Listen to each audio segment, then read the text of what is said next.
hearing and vision are by far the most complex of your senses to understand. So the organ of hearing is the cochlea. And so I just want to bring us back to the anatomy of it for a minute so that we can understand what's happening when we excite our hair cells. So if you look in the cochlea, it's this spiraling organ that's spinning around and around. And what we see here is that bony labyrinth, and we cut it away and we can see the membranous labyrinth in there. Well, if you zoom into one of those sections, you can see that we've got this fluid all around here in this, and I'm not going to test you on the scale of vestibuli versus the scale of tympani, but this fluid is called perilymph, and in here, in this scala media, we've got this is where our spiral organ is, the organ of hearing. All three of these areas are full of some kind of fluid, and so when we knock on that oval window, we start rocking, we start rocking that membrane and shaking and causing vibrations in that fluid. So these vibrations in that fluid ultimately are going to cause vibrations on these membranes. What you can see right here, this is called the spiral ganglion. This is where our cell bodies are for our neurons that are sensing this. This is going to run off and become part of the vestibular cochlear nerve, the cochlear branch. This is what's going to help us have conscious perception of sound. So what happens when sound waves start rocking that tympanic membrane and the auditory ossicles then vibrate on that oval window and create this wave in this fluid is that we rock this basilar membrane. So the basilar membrane moves. The receptors for hearing are these what are called hair cells, and they're mechanoreceptors. So what I want to say about this is that the organ for hearing, the special sense organ, is the spiral organ, or the organ of Corti, older books call it. And the receptors are called hair cells. And I wish I hadn't told you, but they get perturbed because they've got these stereocilia that are sticking up into this other membrane called the tectorial membrane. And these stereocilia, so I'm just going to pretend right now that this arm is my basilar membrane. And this forearm is a hair cell, and my fingers are stereocilia. This other arm is my tectorial membrane, and it doesn't move. So what happens when that fluid is vibrating is it vibrates my basilar membrane, and my hair cells have these stereocilia stuck up into this tectorial membrane. So as this basilar membrane is moving and these hair cells are stuck there and not moving, it creates perturbation. So that makes the hair cells a mechanoreceptor. They're responding to physical perturbation. You see that? So we could say the receptors are the hair cells, and these are mechanoreceptors. What classification is that?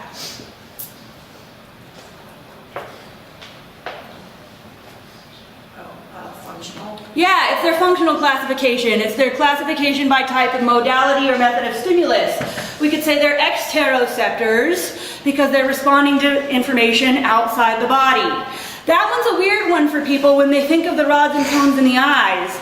They are really like deep in your eye, it feels like. And so I have people tell me all the time they're interoceptors.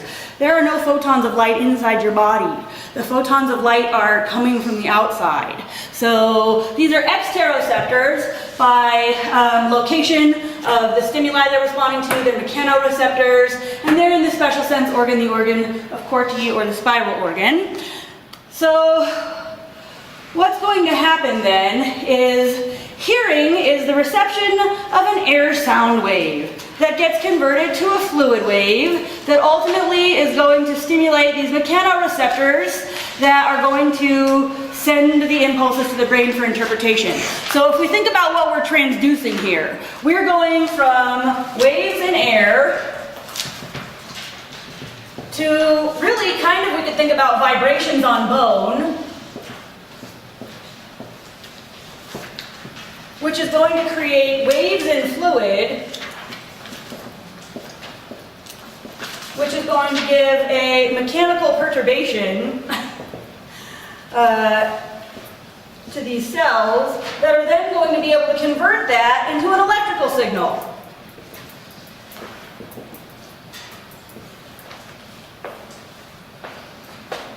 So that's quite a lot of transducing we're doing, changing messages from waves in air to waves in fluid to an electrical signal in the body. Is pink hard to see at the back? No? Okay.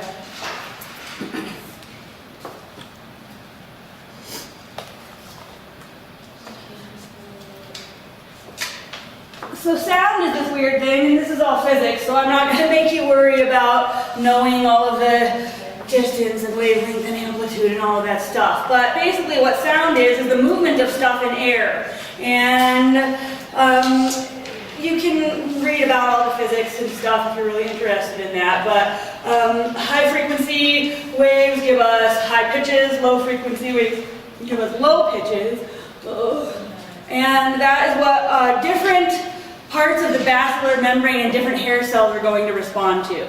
So, for the pathway of sound, we could say, well, we kind of already said it, that these waves in air, what are these waves in air coming through? What structure?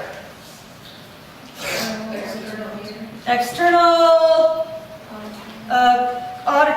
acoustic meatus is what we're calling it right now. And this is going to then be bordering what? The tympanic membrane, right? Or the tympanic membrane, I guess a better way to say it is that it's the border between our external and middle ear. So these waves then are going to vibrate the tympanic membrane. Those vibrations on the tympanic membrane are going to rock the auditory ossicles, right? So when our tympanic membrane is vibrating, what's attached to the tympanic membrane on the other side?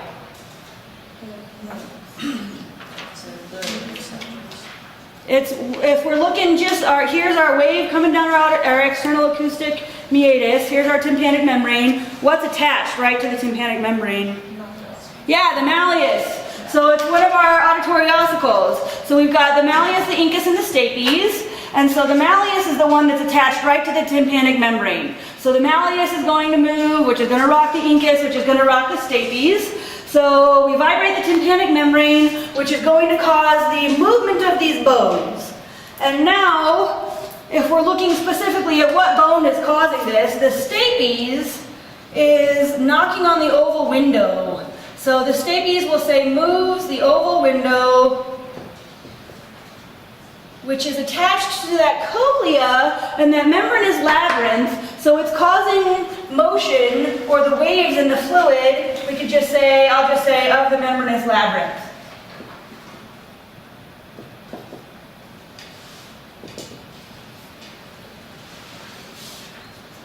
Okay. So, the transmission of sound to the internal ear then. The stapes is going to rock back and forth on the oval window, causing these wave motions in the perilymph. These waves are going to then, if we can't hear it, it goes through a different path, and the waves are dispersed through a round window. I don't think you have to identify the round window. So we're not even going to worry about that pathway, because that's below our perception. The basilar membrane path is what gives us awareness of this sound waves. So the sounds that are in our hearing range are going to go through the cochlear duct and vibrate the basilar membrane at specific locations. And so this is kind of showing that. We get these vibrations in air are going to rock the tympanic membrane, which moves our auditory ossicles. And now when we knock on that oval window, we're going to have these waves go through this fluid and rock that basilar membrane. And if we spread out the basilar membrane, they lengthen it out, or like imagine unwinding this thing, then different fibers, I'm not going to test you on the specific length of our different fibers, but I just wanted you to be aware of this, which is why I'm leaving it up. Yeah? So like when someone has like that humming in their ear that they can't get rid of, is it like overstimulus? Tinnitus? Is that like the ringing in the ear? That's caused by a problem in your auditory ossicle. Okay, I was like wondering if there's like overstimulus of those things moving too much. I'm not sure exactly what causes it, but I mean, I know that it's a problem with the ossicles, but I don't know the details of it. Okay, so the basilar membrane, it changes along the length. Fibers near the oval window are short and stiff. They hear high frequency waves, which would be high pitch. The fibers near the cochlear apex are longer and floppier. They resonate with low frequency waves. So this is kind of cool. So the basilar membrane then is mechanically processing that sound before we even get any signals to the receptors. So that's kind of an interesting thing to be aware of. And another just interesting fact that for your back pocket is that males and females lose these fibers in opposite ways as they age.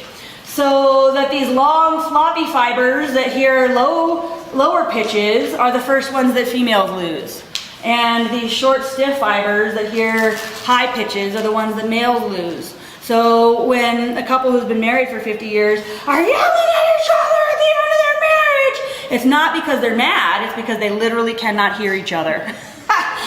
I love things about like that. Like they're just so like funny little facts. Okay, so as far as sound transduction goes, what's going to happen is that as we move this basilar membrane, we're going to move these hair cells. And the perturbation that's happening because of those stereocilia in the tectorial membrane is going to alter the kind of position of the hair cell on that membrane and open up different ion channels. Again, I'm not going to test you on the specifics of that. I want to take it from like a general kind of perspective, the pathway of sound, which we kind of already went through. Then now once we excite those hair cells, how are we getting to the brain? So are there any questions so far? Okay. So does everybody kind of understand the relationship of this basilar membrane to the tectorial membrane? So what if I asked you vibrations in or on, here I'll just ask you, vibrations in or on flank allows for hearing to occur. I mean, I would think about that question and write it out better with better English. Let's say A, tympanic membrane. And B, basilar membrane. And C, tectorial membrane. And D, all of the above. And E, A and B only. What's the answer?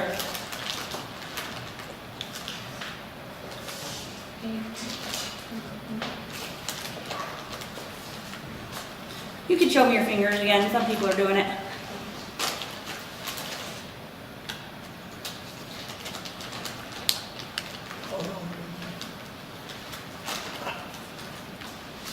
So in this case, the answer is actually E.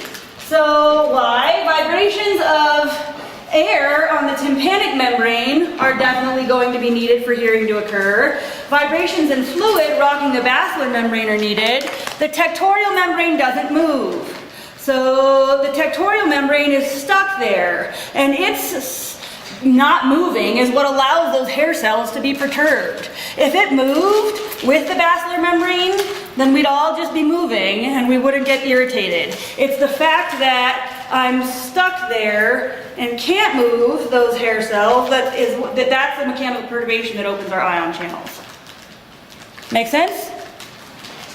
Any questions? Okay. All right, so the vestibulocochlear nerve has branches coming from the vestibule that is sending information about equilibrium and head position. The cochlear branch is taking the information from the cochlea and bringing it back along our auditory pathway to the brain. So neural impulses from these cochlear bipolar cells are going to reach the auditory cortex by going to the spiral ganglion. The spiral ganglion is just where the cell bodies are. So we go from the cochlea, or we could think our hair cells. The bodies are in what's called the spiral ganglion. So this has the somas. And then from here, we're going to go to the medulla oblongata.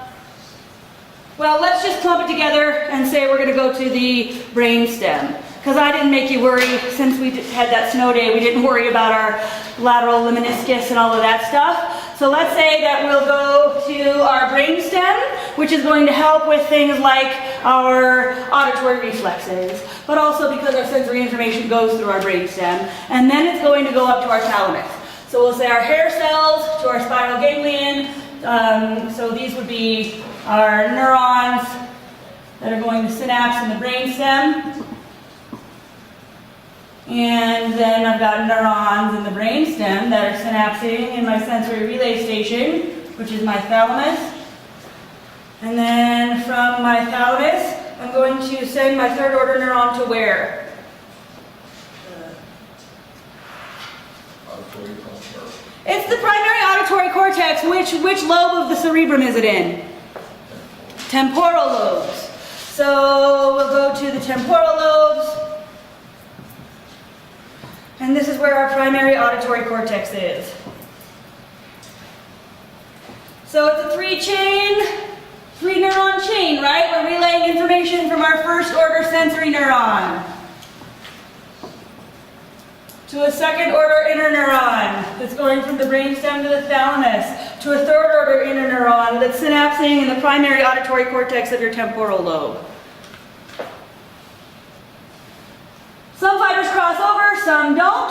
So what that means is that both of your auditory cortices are receiving input from both ears.